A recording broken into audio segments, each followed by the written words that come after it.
All right. Well, we're at about almost 50 attendees. So, in the interest of maximizing our time with this really robust group, we are going to go ahead and get started.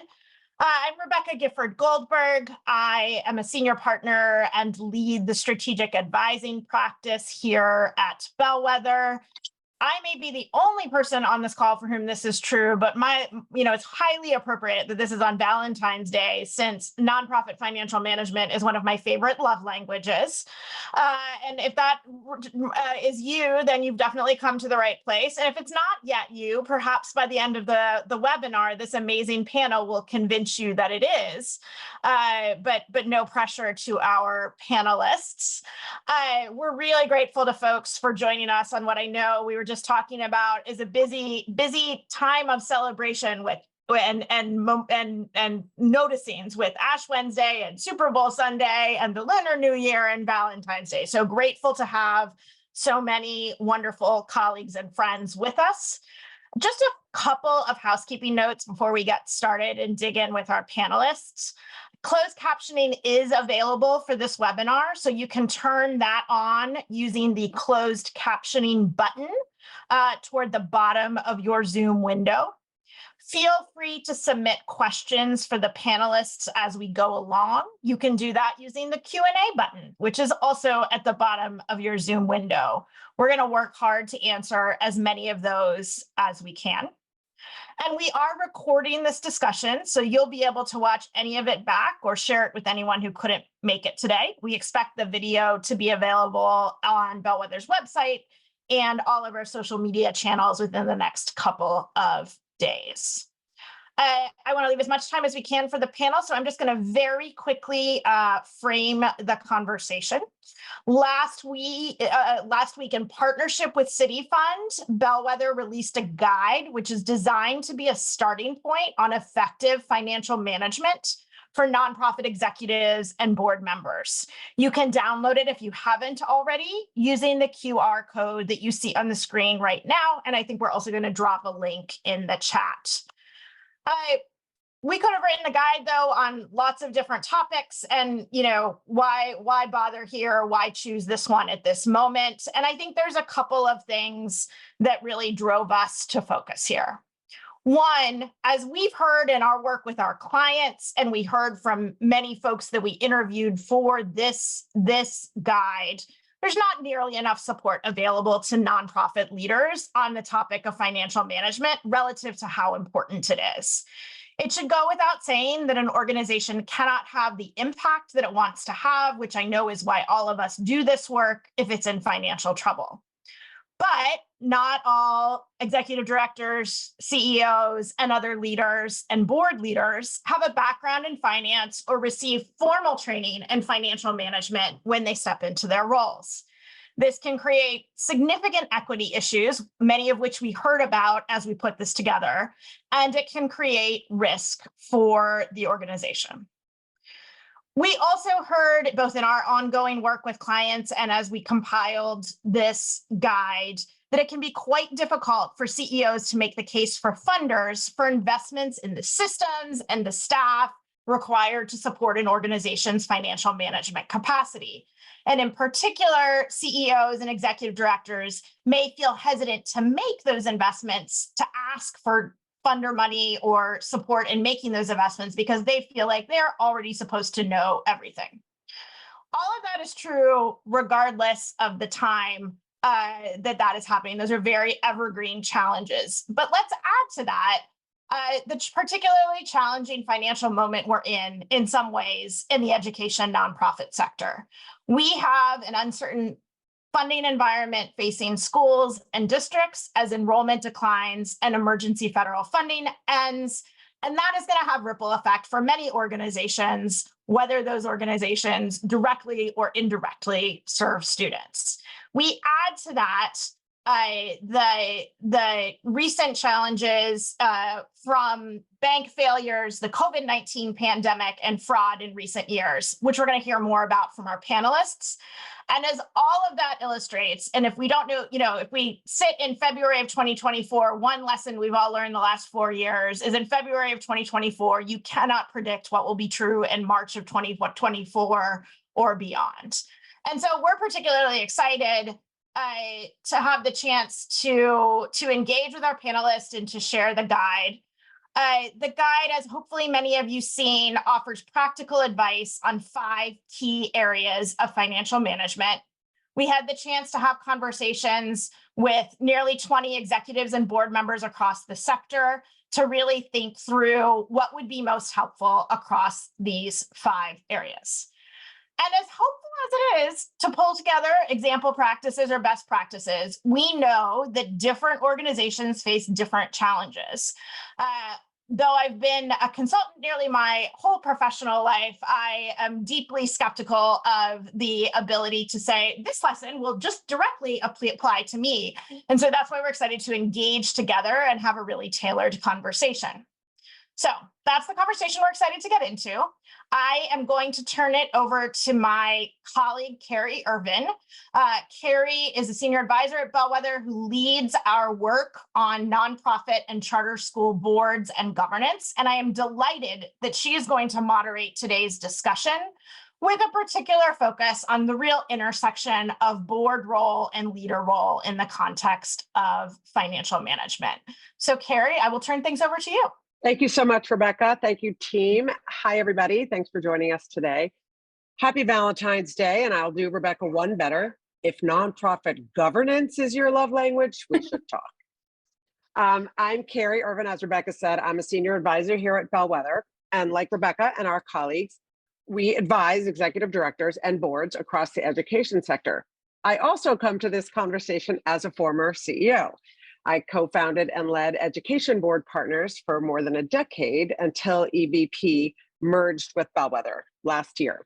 So I'm personally very familiar with the challenges that nonprofits face when it comes to financial management and oversight, as well as how nonprofit CEOs and boards work together to safeguard and monitor the financial health of organizations.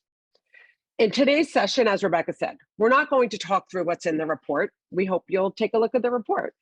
Instead, we're going to talk about what all of this looks like in the real world, in that tough space where best practice meets reality.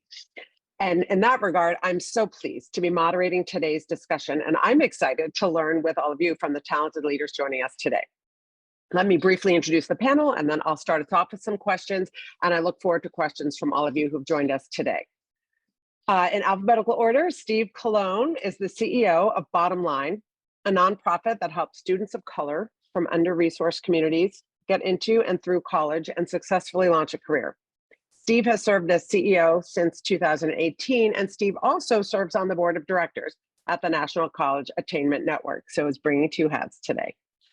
Chinesam Asa is the interim CFO of Global Green Grants Fund, a nonprofit that supports grassroots level efforts to address environmental challenges around the world. Chinesam previously served on the Global Green Grants Fund board and also served for 6 years on the board of Washington Latin Public Charter School as both treasurer and president. And Melissa Wu is the CEO of Education Pioneers, a nonprofit that helps develop leaders for critical education roles outside the classroom. Before becoming CEO in 2018, Melissa served as the organization's chief program officer. Thank you all, friends, for being here to talk about this topic today. Let's jump in. I'll start off with some questions, and then we'll take questions as they come in from the people who've joined us today. I'm going to start with a question for Melissa and Steve, wearing your CEO hats. Can you share with us a little bit about stepping into your CEO role when you did, from a financial management specifically perspective? Thank you in advance for your candor and for speaking from that space between best practice and real life. We'd love to hear a little bit about what financial management experience you did bring into the role and what experience you realized you maybe didn't have as you got into the role. I had the opportunity, I've worked previous in my career in a couple of larger nonprofits and had the opportunity to manage some pretty large budgets in those roles, in different leadership roles, budgets in the, couple of, tens of millions of dollars. And so I had a lot of deep experience with just basic budgeting and basic financial management, and felt comfortable sort of at that level. But there were that was probably, as I think about the pieces of the pie that you all laid out in your, and in what you share in your guide, there are major pieces I had very little experiences with: taxes, risk management from from a financial standpoint, the board governance part of finance. And so I had what I'd like to say is I had worked with training wheels on budgets in the past, but not a lot of deep experience outside of that. Some similarities and differences to what Steve just shared. I had been a kind of a business unit leader at my prior role, and so had been responsible for a P&L for a small scale. It wasn't a big budget, it wasn't tens of millions of dollars, but it was. But I had responsibility for kind of a P&L within a larger organization. I also had come from. I had gotten an MBA prior to becoming CEO.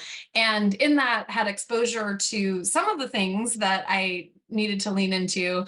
In many ways, I think my MBA helped me know what I didn't know when it came time to realizing what I needed to know. So I had, I had some baseline training in various financial statements, had some fluency. And as I was joking with some friends this weekend, got my worst grade in business school on a class called Business Analysis and Valuation, which was all about financial statements and how to do analysis based on them. But again, all of that gave me some, I think, baseline context to when confronted with some of the topics you all raised in the report, have a little bit of a sense of maybe where I needed to ask for help and where I was less comfortable.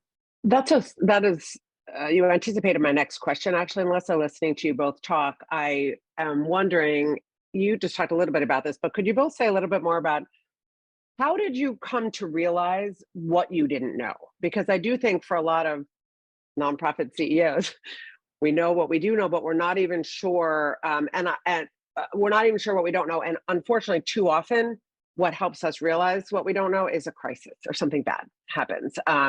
So do you have any words of wisdom, either hard-won lessons, or other insights into how nonprofit CEOs might anticipate and might actually seek to gain knowledge or skills or expertise in some of the areas that they didn't bring into the job?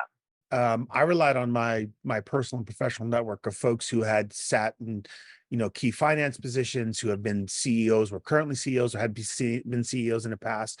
And I spent a lot of time asking a lot of questions, particularly during the interview process for the CEO role. I wanted to make sure that I could at least understand the questions that they might ask me during the interview process.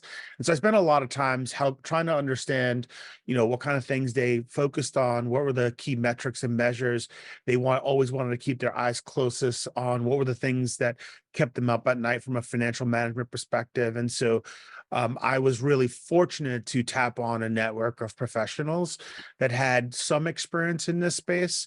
That being said, I often feel like the CEO role is a lot like having a child. No matter how much anyone prepares you for what that life-changing experience is like, you don't really understand it till you sit in that role. It is such a different beast. And so I potentially went into it with a false sense of security. And as you mentioned, I started in 2018, 18 short months before the pandemic hit. And so I had to get real good real fast. I would share what Steve said. I often said, I had a lot of exposure. I had a lot of empathy for CEOs. I thought I knew how hard it was going to be. And then I was unprepared for what people describe as the loneliness and the things that were hard. So I do think it was just, it's until you're in the seat, it's hard to know what it really feels like. And I do think the challenge is, while there's some common ones, there's also unique ones. For me, part of what it was actually figuring out what information I could really trust. So there's, and it wasn't wasn't that our financial statements were wrong. It's just that information, data is not always information, is not, and that does not equate to insight. And as I was looking at a lot of information, I had to both understand what the inputs were, and I had to understand the things like our financial models. I understood our business model quite closely from it wasn't that complicated. B, I'd been the chief program officer, so I understood how the organization worked, and I understood strategically the drivers of our financial model. But that translation into the actual reports that I was seeing, that translation into forecasts, the deep understanding and proximity to the calls and the information there is the difference between being able to manage risk well and have good information or not.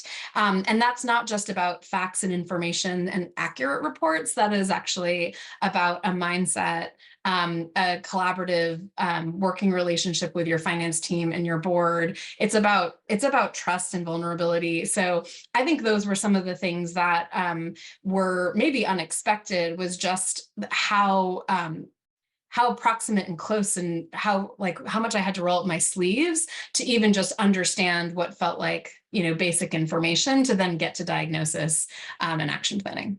And Steve, we were on the same cycle. So it was like stepping into an interesting financial situation, and then 18 months later facing another one. And one of the things I did, Melissa, was, I had a little bit of time between jobs before I took on this role. And one of the things I did was I asked for several years worth of books, and I just sort of sat there in that lead up to day one, as you said, and tried to ground myself as much in sort of the current financial model, the current business model. Again, ours isn't that complex either, but I have a data background, so all data is fascinating to me. So trying to figure out what is signal and what is noise became a real important task for my first few months on the job. Thank you so much. And what a perfect segue to Chinesa. I wanted to ask you, and Steve also, now with board member Steve, head on. So many of the things you both just talked about, reaching out to people who know more than you about financial management, having trusting relationships in which you can be vulnerable, separating signal from noise, understanding the insights in the data, not just the data. So much of that points to the ideal relationship a CEO would have with the board around financial management. So, Chinesa, we know boards have a very official legal governance role to play in financial oversight. In fact, it's one of the roles that boards understand more clearly than some of the other parts of governance, because numbers add up in columns. So this fiduciary role that boards generally know that they have, I'm interested in hearing you talk a little bit about what that means in practice. How, for the boards that you've been associated with, for example, how does effective financial oversight happen? What are the most important things, activities, work that a board does that help leaders with some of those things that we just talked about? Yeah, thank you for that, Carrie. I'm actually going to tie into something that both Melissa and Steve said, which might seem sort of counterintuitive to this topic of finance, but I think the first thing that board and or CEO should do is to actually not even look at the financials. I think the first thing that they should actually do, which is again what Melissa and Steve sort of alluded to, is the business model and really understanding what the business actually does, irrespective of the numbers. Like, don't even look at the numbers. There's a caveat to that, which I'll mention in a second, but the numbers will sort of come in and it'll be much more of an informed analysis when you look at the numbers, once you actually fully appreciate the business model. So whether it's a school, whether it's a not-for-profit or for-profit, the first thing is just like really understand the business model, i.e. the revenue drivers and the cost drivers that reflect that business model. Then look at the financials. The one caveat to that is the first thing that you should look at when it concerns your financials is your cash position. So find out how much money you have in the bank, and then do sort of a back of the envelope sort of burn rate analysis, just to make sure that you've got funds to sort of operate the business. And hopefully you don't find yourself in a situation where you've got 6 months before you run out of cash. But that's the one financial that I would look at, is just your cash position. Everything else I would put on the back burner until you have a full appreciation of the business model, which then segues to your question, Carrie, about like the board's role. And I think you're right that mostly the board tends to sort of look at the financials because it's the easiest sort of thing to interrogate. Exactly. And it's effectively sort of objective. But I would also sort of make that same suggestion to the board is, especially if you're a new board member, the first thing you should look at is not the financials. Again, seems counterintuitive. It's really sort of understanding the business model. You'll have a much more effective relationship with the CEO and with the leadership team if you truly have an appreciation of the organization's business model, and have much more sort of insightful conversations with them when it eventually comes to the conversation around finances. And I don't think that I obviously haven't done a poll test to know if this is the case, but I would gather to say that most are doing the opposite, which is I'm going to look at the financials and get a sense of what the financials tell me, and then try to make an indication or an inference of the health of the organization or lack thereof. And that can sometimes lead into antagonistic conversations or really difficult conversations because there isn't a healthy appreciation for that business model, or a healthy appreciation for why maybe the organization is in a tough financial position. Because oftentimes it's not a consequence of the leader necessarily. It might be a consequence of just macroeconomic factors. So anyway, that's my sort of articulation is, as a board, we oftentimes will look at the financials because it's the easiest. And I would maybe just give a suggestion that we don't do that initially, that we first think about the business model first, and then use the standard traditional structures that exist within the governance orientation, the finance committee, the executive committee, to actually have those conversations around finance. And that'll hopefully lead you to a healthy place with respect to leadership.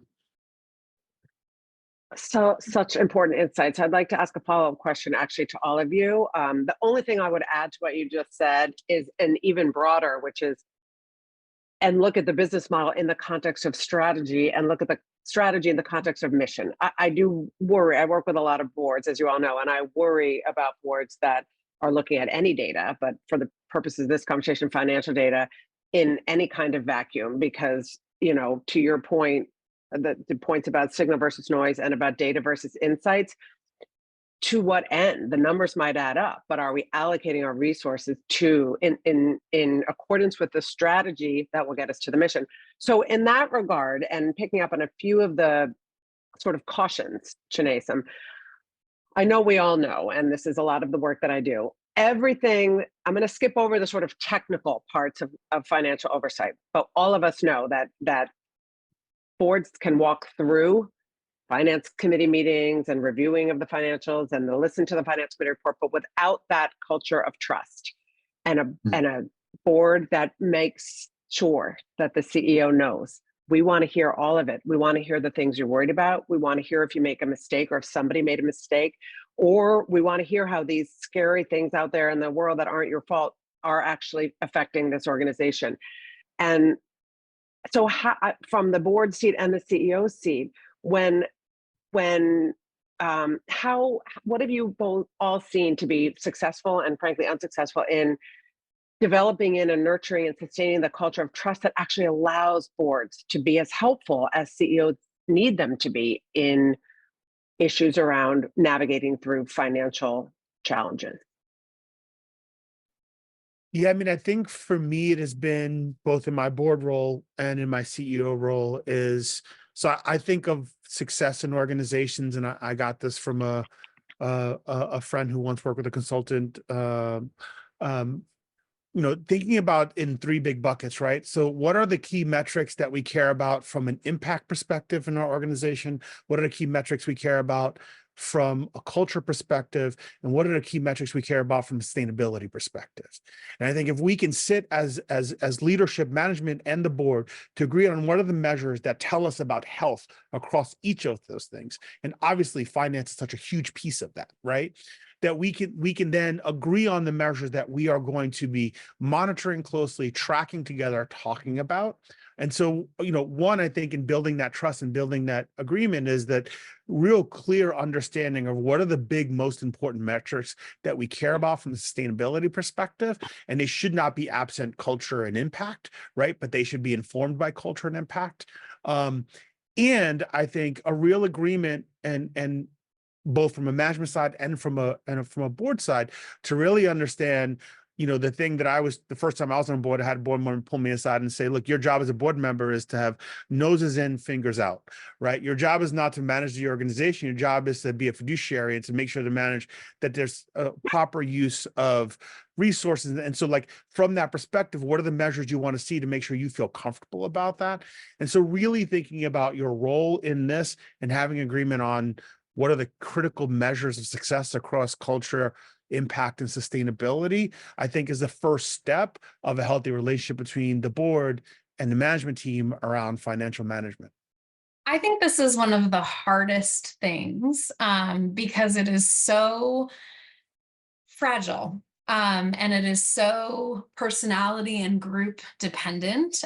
This is one of those things where one of the things I realized early on in my CEO-ship was that I had no clue how to manage my board. And I was really oriented towards learning, and I asked a lot of questions and I looked to a lot of resources, and there were a lot of great resources out there, a lot of great models, but I needed to adapt them to not just my board, but our particular context. And we needed to actually rebuild relationships and reestablish roles.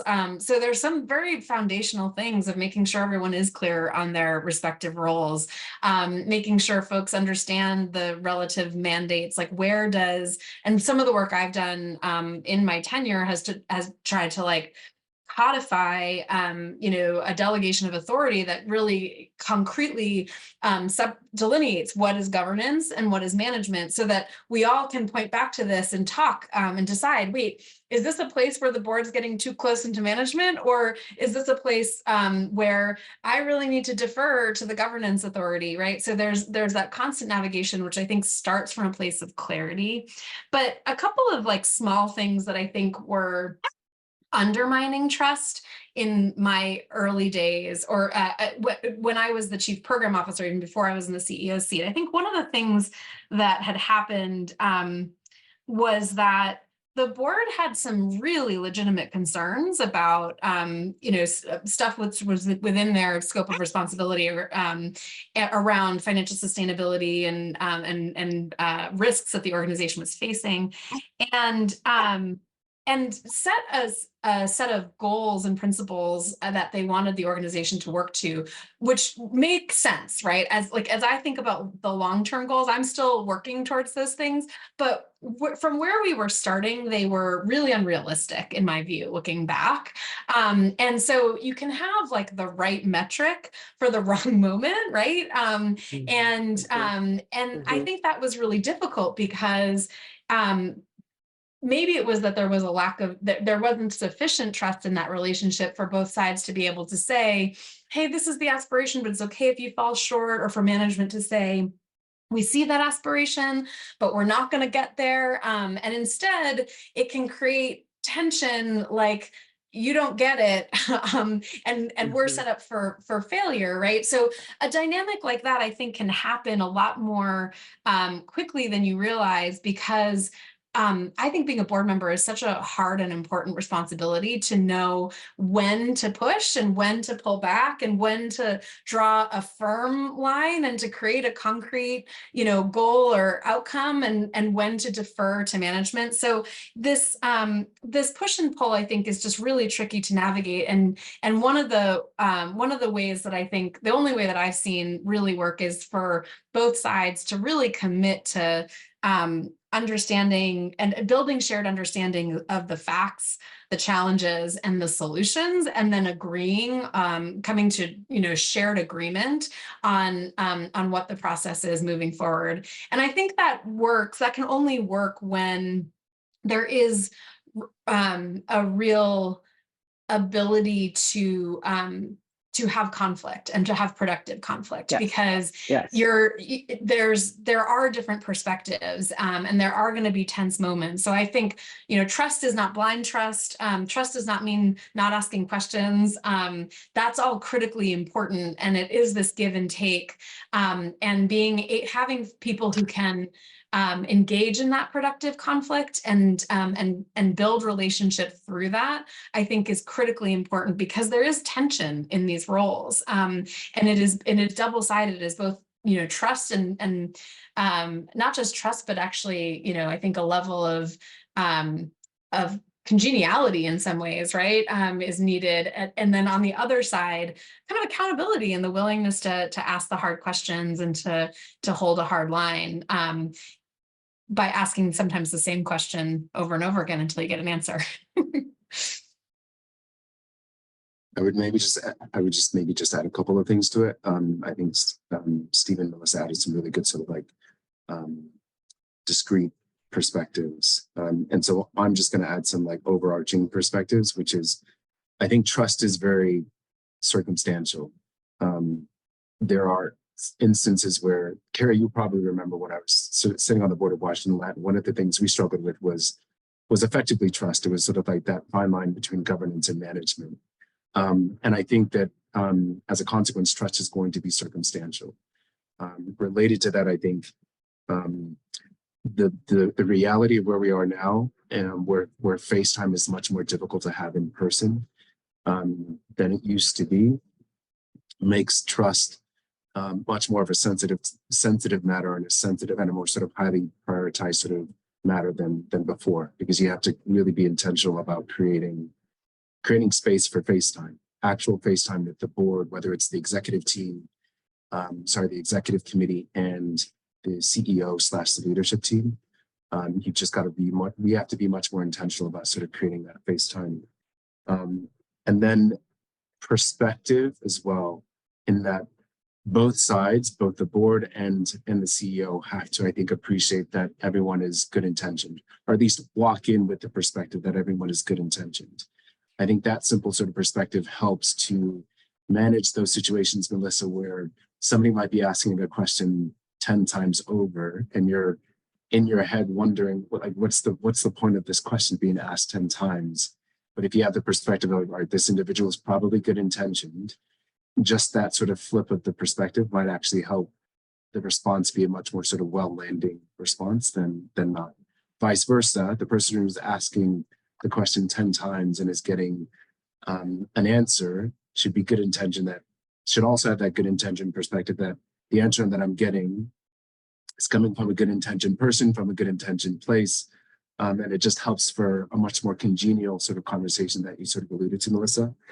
And then lastly is just like time. It just takes time, obviously, to build trust. And I think it may end up taking a little bit more time in our current sort of realities, where we're mostly on Zoom and don't really get the chance to sort of really touch and feel our colleagues. It just takes time. But if those four things sort of are adhered to, or sort of like paid attention to, trust is inevitable. So much wisdom in there. I'll just want to pull out a few themes from sort of concrete advice to the people who are listening here today. People ask me, as you can imagine, all the time, just tell us the difference between governance and management, and write that down so we can give it to our board or give it to our CEO. And the answer to that is in all the balance between governance and management is what happens in the day-to-day, week-to-week, and month-to-month interactions between the board and the management staff. It's, yes, there are guidelines, yes, there are frameworks, but as you've all said, it is contextual. And not only is it contextual to your specific organization, it changes over time. A brand new organization, an organization in crisis. So with that, I would just offer a few words. One is, it is in the committees, in my opinion, that trust is made or broken. And Melissa, you use the word rebuild. I would, it is so much better to try to sustain and nurture trust than to rebuild. Just like with our staff, once trust is broken, it is possible to rebuild it, but it's much better to try not to let it get broken in the first place. And that can be easier in committees or in one-on-ones, to Chinesi's point about actually having these conversations. Like every relationship, relationships need to be sustained and nurtured. And the kind of conversations that can happen in a committee setting with a smaller group of people and with a group of people with particular financial expertise. I would also just double click on what several of you said about all of you in setting a norm that within the board and with the CEO to be able to call out when trust feels a little bit broken and talk about that and not just sweep it under the rug or pretend it didn't happen, because we tell ourselves stories in our head about why is that person asking the same question 10 times and why is that person not answering me 10 times. So talking about the reason I keep asking is because when this happened, it actually made me question a little bit this such and such, and talking about those things like in any relationship can really clear them up. So I just wanted to add some of that sort of clarity, candor. You know, there really aren't bright lines. You create them together, and a lot of that happens in committees. Then, and in this case, the finance committee. I want to segue to getting all of your perspectives. Shanae, you used the term good intentioned, and in my experience, most people in this work are good intentioned. That doesn't mean they necessarily have this right kinds of experience to be helpful board members, or for that matter, to be overseeing the finances of an organization. So when we talk specifically about boards, I really would love to get your insight on, we always say boards have to have people with finance experience. That is a very broad umbrella. So from the board and the CEO seat, I'm interested in your perspective on what kinds of finance experience are essential for you, the CEOs, to trust your board that they really have some insight, even if they don't know your exact sector or your exact kind of work, that they really understand the kind of financial management. Can board members with private sector finance experience be helpful? Do they have to have nonprofit financial experience? Is it people with accounting experience or people who have been more in a CFO position? So I'd love your thoughts on, can we define that people with finance experience need to be on the board category a little bit more specifically? Yeah, I'll do my best. It's a sprinkling of many of the things that you sort of described. So one, I think it's a sprinkling of a corporate finance background, because I think a corporate finance background exposes an individual to the operations of an organization from a financial perspective. And that, I think, is encompassing of what an accountant would likely have. So an accountant is helpful because they're going to understand like the technical and the mechanical sort of machinations of running a financial division. I would say, though, that a corporate finance person is going to be more valuable to a board than an accountant, all else being equal. But if I could have the most ideal, it would be a combination of an accountant and a corp fin person. And then sort of the cherry on top would be somebody who has an investment background. And the reason why I say that is because usually and by investment, I mean more of like I know this might be sort of sacrilegious to the not-for-profit space, but like a private equity background or a venture capital background versus like a public equities background. But even a public equities background is helpful. And the reason why I say that is because it exposes that individual's probably been exposed to multiple different industries.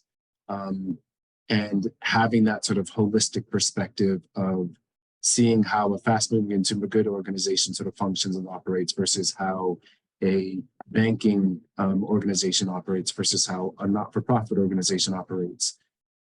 It's really beneficial to have sort of those different sort of nuanced experiences and bring it to the perspective of a board that really has to have an overarching financial perspective versus sort of like a singular perspective. To navigate through macroeconomic issues, to navigate through microeconomic issues within the organization. So those are the three elements. And if I had to sort of like put ratios behind them, I would say, this is sort of random, but I would say 40% corp fin, 20%, 50% corp fin, 20% accounting, 30% investing. And that, if you found a person who had that sort of makeup, would be like your ideal.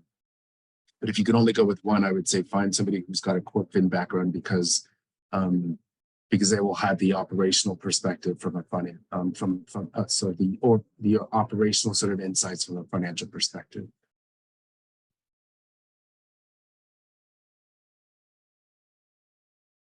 I'll just add that, so I agree with everything just shared, I think, and it's smart to think of it that way. I also want to be careful about, you know, as I think about it, the importance of making sure that we also bring up the financial management expertise of the full board together, right? And not just letting it be a moment of time for when fiduciary responsibilities need to happen, but actually bringing those conversations further up into the generative space and be like, we're seeing this happen. What do we think this means from a financial management standpoint? And really sort of pushing those conversations. The reason why I say that is experience I've had is that if there's one person who's sort of like the finance guy on your board, then all financial decisions are basically at that individual's, discretion. And I think that can betray the purpose of having a board of a number of people, is that they sort of defer and they're not engaging in the way that you need them to engage as board members. And so while I think you need people with deep financial expertise, and I agree with the sort of, especially sort of the traditional finance background as a key role, I think I see it as my responsibility as a CEO to spend time in every board meeting reviewing data and information in a generative way with board that's financial in nature, so that we can align on what we think that information means. Because ultimately, I'm going to make strategic decisions on that, and then there's going to be accountability from fiduciary responsibility. But if we don't even agree with what the data means at the top end of the funnel, then I'm just in sales mode at every board meeting, and I don't want to be in sales mode at every board meeting, right? And so I think it's important that we sort of train our board to be in that generative space around finance, and to sort of build their holistic practice across the board. Just my 2 cents. And I just want to register a slightly different opinion, because I think that when it comes to these different, I think there's really helpful breakdown of the different types of financial expertise and experience you can bring. I think I would place my bets in a slightly different way. I think the accounting expertise is actually less critical on your board, because you likely have auditors, and there are ways to do. I think managing the accounting functions to make sure that they are accurate is less complex and more possible to do through your paid professional services. I think when it comes to the board and both the finance committee and I think the full board, that strategic financial orientation that I think you get with a corporate finance background or an investor mindset. And I would draw the distinction. I think I agree with Sinead Saman, like the investor mindset of somebody who's like in private equity or venture, someone who's invested in companies, as opposed to like investing assets in equities, for example, and making financial investments broadly. The folks who bring that kind of proximity to other, I think, CEOs and operators, I have found that to be incredibly valuable as a CEO, because those folks have really understood the tensions, and they're not just evaluating, they're not just looking at ratios and evaluating how we're doing this, but they're actually, I think, a lot more able to be empathetic to the reality on the ground, and then be oriented towards, okay, well, you've got to solve this financial problem, even while you address the kind of the strategic realities that are on the ground here. But I think what really comes through is it depends a lot on the person. And so not relying just on a resume, but actually testing chemistry, having folks on your board in roles that are maybe less, prominent, and before you put them in like the treasurer seat or a board leadership role, so that you understand what the collaborative relationship can be like, and how they would roll their sleeves up when you start to get into some of those trickier situations. Jason, did you want to jump back in here before I move us to another topic?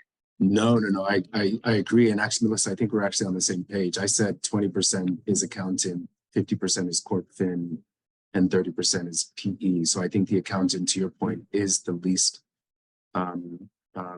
necessary at that board level perspective, to your point, because you can find that expertise. Hopefully that tactical work is being done at the ground level and the staff level, and you don't need that sort of perspective so much at the board level. It's really corp fin and the sort of the investor perspective that is helpful. And I agree also that this is sort of a vacuum. So I appreciate the point that you made that chemistry is extremely important. It's great if you find somebody who's got all of those elements in the right ratio, but if they're chemistry-wise not a fit with the organization, then it's all a moot point, really.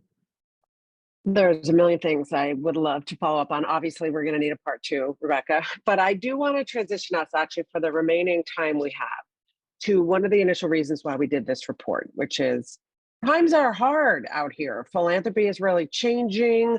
The business model that many of us set in our organization are starting to feel pretty shaky in the current reality. And as one of my wonderful former board members said to me, this is not an us problem, it's a world problem, but we unfortunately have to be financially sustainable in this world. So I would like to shift us to this topic of, as philanthropy is tightening, can all of you, in the context in which you are and have been in, can you talk a little bit about, I'll give you 2 examples that have come up in the questions in terms of how do you adjust your business modeling while staying focused on your plans and financial sustainability? 2 examples that have come up in the questions. One, how do you set a target for cash reserves? Does that target change over time? I would, in these times, I think the answer to that is yes. So what principles do you use that allow you to be flexible? Second, which is a very different kind of question, but again, in a changing and to many of us, a somewhat foreboding context around financial outlook for nonprofits, how do you, as CEOs and board members, wrap your head around a business model that seemed like it was going to work, but philanthropy lowers, you can't charge enough revenue to cover the cost of services, you can't really count on philanthropy to fill the gap? How do you wrap your head around changes that you might need to make, sometimes big changes and big pivots in business model, in budgeting, in cash reserves, while you're also, by the way, running the organization and running program and managing your staff?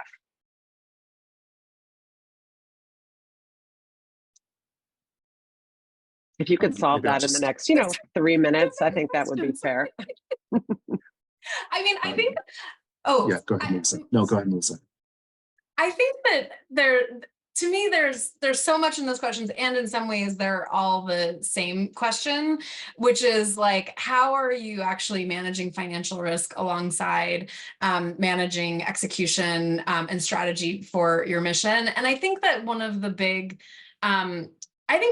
patterns that I see, and I think this comes from, the work that Education Pioneers does is, about the fact that there's a ton of talent in the social sector, but we skew towards people who orient to program and subject matter expertise. And the reality is we also need folks who are really good at data and analytics and finance and talent and all the back office stuff to make our organizations run well. And that's especially true when you get to the senior levels of an organization. And so sometimes there's a tendency, because so many of us orient to the mission and are drawn to the mission, to talk about the mission separately from the business operations, the strategy, and how you execute your work. And they're actually all the same, right? And your financial model is just a manifestation of your strategy. And it's got language around it, so it can be, it can feel more or less accessible. But I think if you can, as a leader, wrap your head around all of those things and not see them as separate issues to solve, but see them as part of your big picture organizational strategy, it does not make them easier to solve, to be clear. And I appreciate the person in the chat who asked about, gosh, the more earned revenue, the more we do earned revenue, the worse off we are because the market doesn't bear full costs. I think when it comes to some of the challenges that I feel, I think that in the push for sustainable business models, we forget that sustainable nonprofits, if they're in the space of market failures, or if they're meeting an unmet need, they often will need to rely on philanthropy forever, even if they have some sources of earned revenue. And so I have often been surprised at how many people really seem to want you to become like a social impact oriented business. And there's a lot of our work in the social impact sector that will not that isn't a business to run, and it will require philanthropy. So the orientation is less about like, is it one or the other, but how are you actually just cobbling together the different revenue streams to kind of resource your work? And then I do think that there is sort of a with regular looking at these metrics alongside your impact metrics, I think it becomes just part of how, like, it has to become one of your priorities to set a operating reserve target, for example. I mean, I've navigated 2 financial crises in my tenure as CEO, and we went from like 0 reserves and negative net assets to having a reserve that's equivalent to about 2.5 months of cash, and we have goals that are much higher than that. And some of what I think about is, how do we maintain in terms of months and runway that cash reserve balance over time? So as our budget grows, we need to be adding to our reserve. Otherwise, the money doesn't go as far. And we have a target that we're working towards. And we look every year about like, what is it that we're trying to contribute to our reserve, given all the context. So there's sort of this, it just becomes one of the many sort of operating questions that you're answering. And there is tension because you're having to trade it all off. But I think when you're asking it every quarter or every month and not just once a year, it becomes kind of easier and more natural to manage. I 100% agree with everything Melissa just said. And I think the thing I would add is, one of the things that we keep front and center, and I try to keep front and center, is this idea of revenue diversification, right? And the reality that I think if we have too many eggs in one basket from a revenue standpoint, regardless of what that basket is, we're at risk as an organization, right? And so how do we make sure that we find a healthy balance of earned revenue and philanthropic, means and other ways in which we can continue to be sustainable? I think, for us, the constant conflict is in that mix of, I do believe every decision that we make organizationally is a trade-off between sustainability, impact, and culture, and finding the right balance. And sometimes in this job, I am very purposely trading off against one of those other things for sustainability. And at some points in this role, I'm very purposely trading off sustainability for impact and culture. And I think, it's got to feel like you are sort of being adaptive to the time you're in. But the one thing that remains constant is trying to at least manage the risk appropriately by having and being clear about a diverse revenue stream. Because I do think that any one sort of primary source of revenue that gets too high as a percentage of revenue puts you at risk. I've been in organizations where it's been 100%.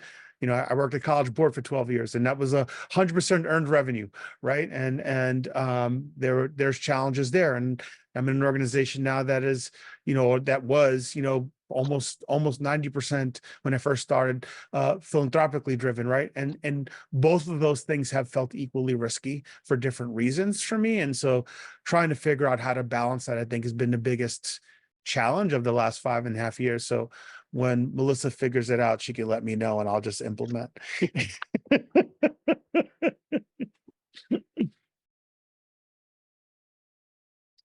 I would co-sign on what Melissa said, particularly around the fact that Melissa, I'm not going to get it exactly how you said it, but essentially your financials are just a manifestation of your qualitative strategy. That's completely right. And I think we oftentimes put the cart before the horse, and we shouldn't. It's the finances that really sort of reflect your qualitative strategy. And then I just wanted to maybe just even give, even though it depends and it's circumstantial, I wanted to just give maybe a little bit more of a refined answer to the question around reserves and how you might think about reserves. So typically what we've done in the past is we've looked at a trend analysis and used 3 years, 2 years of historical and 1 year of future. Of our salaries and our benefits. And that gives us sort of a historical back look and then a forecasted look of what we think our expenses are going to look like for salaries and benefits. And then we take a 4 to 6 months calculation of that 3-year trend and say, this is what we want in our reserves, so that it effectively becomes a rolling moving calculation, because presumably as you're growing, that third year, which is your forecast year, is adjusting your weighted calculation so that you're never constant in terms of what your cash reserve looks like. And then between 4 to 6 months is sort of like the sweet spot of what you want to have in terms. Rebecca, I don't want to put you on the spot, but I just wanted to see, just given the breadth of organizations you've worked with in your role, I just want to see if you wanted to add in on this sort of topic of being nimble versus being planful, aligning budget to mission and strategy. This kind of, someone asked in the chat about the right percentage of earned revenue versus philanthropy. And as with almost everything we're talking about, it is context specific. And like this issue of making sure that how we spend our resources, how we allocate our resources, and what our budget looks like, totally aligned with mission and with strategy. I'm wondering if you have anything you want to share from having seen a lot of organizations struggle to do that well.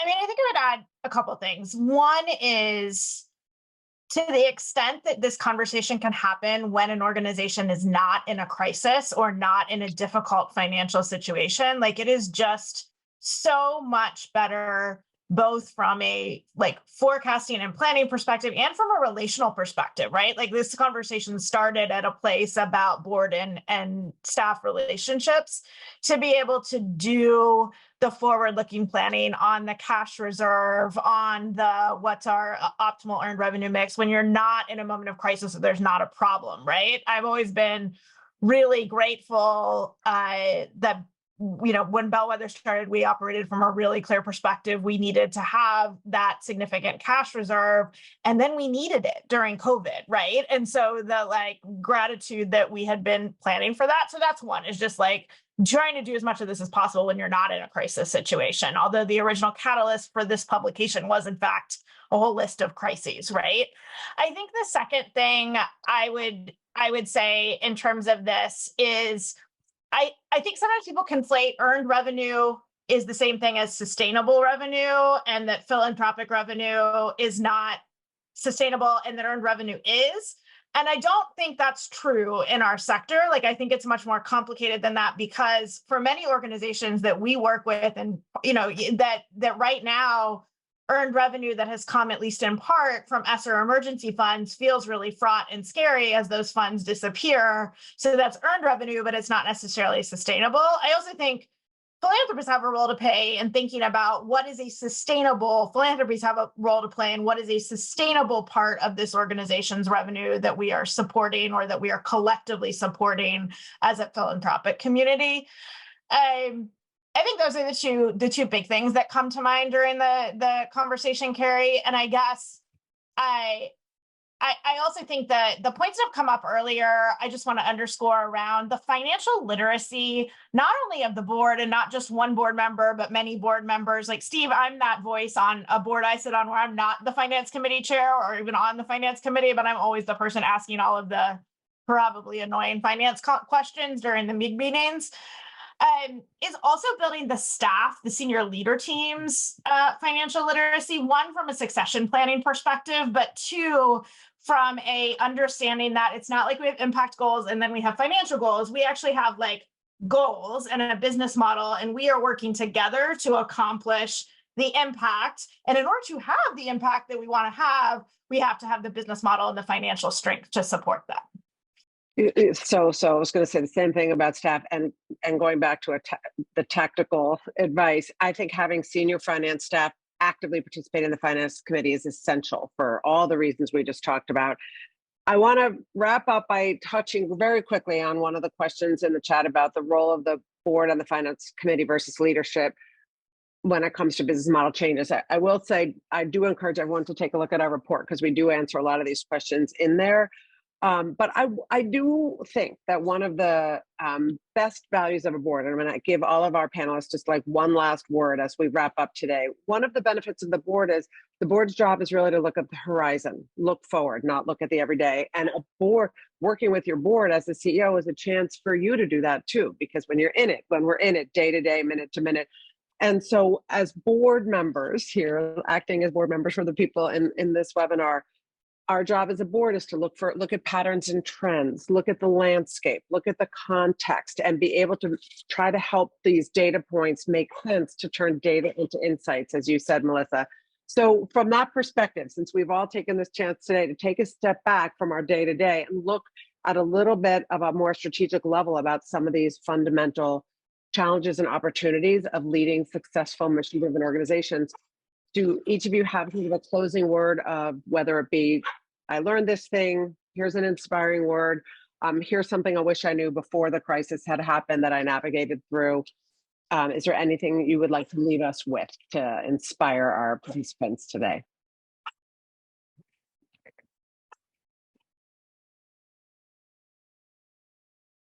I'll go back to, I guess, not knowing everybody in the audience and where everyone's coming from, I think that last comment that seemed to resonate around like your financial strategy is not actually different than your impact or organizational strategy.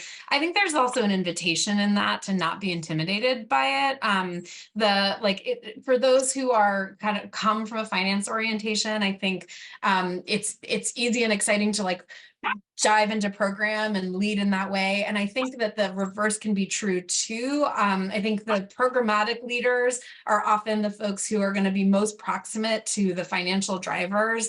And it is, I think that you know more than you think you do. And so if there's any hesitation into fully embracing that financial management as part of the day-to-day and as a critical strategic priority, my encouragement would just be to like embrace it, because it's probably not as hard as you think it is once you actually start to get into it, and you probably know more than you think you do. Yeah, I completely agree. That the one thing I'll add, and Rebecca, to sort of to piggyback off of you, we have found so much benefit to every staff person who enters the organization, every new board member we bring on, to actually walking them through a detailed training on our business model, right? Like this is what we do. This is how we raise money. This is like, I think it has paid lots of dividends in a variety of ways to help them deeply understand that perspective. It gives them a lens through their work. So even if I have a frontline staff person who we work with students who's working directly with the student, having in the back of the mind a way our business model works for the way that they choose to make even the purchase decision at the point of program, at the tip of the spear on the program side, I think it's helpful. And so the more you can invest in helping bring your organization, board and staff's general understanding of your business model up, I think the more you will reap in benefits from them using their expertise with that lens. Oftentimes it's better to say less than to say more. So I just want to co-sign both Steve and Melissa's comments, because I think those are spot on. And then just lastly say that trust, I think it was a really good point to be raised. So those 2 points plus trust, I think, is a really good way to sort of close it. Thank you all so much for sharing your wisdom so candidly. Thank you, Bellwether team. Thank you, everybody, for joining us, and happy Valentine's Day.